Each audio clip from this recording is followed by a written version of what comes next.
अरे अतुल, ऐकलंस का? आता मोबाईलचा हप्ता चुकला तर बँक आपला मोबाईल बंद करणार म्हणे. खरंय का हे?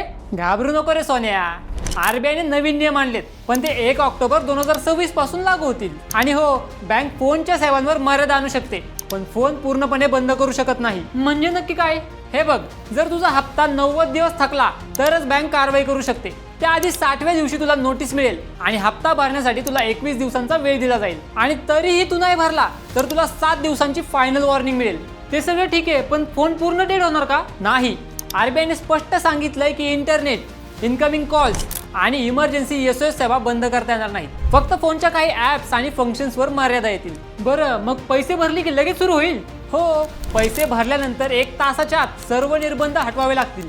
आणि जर बँकेने उशीर केला तर तुला दर तासाला 250 रुपये ही नुकसान भरपाई मिळेल. अरे वा, हे तर लय भारी आहे. सगळ्यांना ही माहिती शेअर करतो. हो, लगेच कर. आणि हो मित्रांनो, तुम्ही देखील ही माहिती तुमच्या मित्रमंडळींना शेअर करा आणि बॉसवाला मराठी YouTube चॅनलला सबस्क्राईब करायला अजिबात विसरू नका. बॉसवाला, बी द बॉस.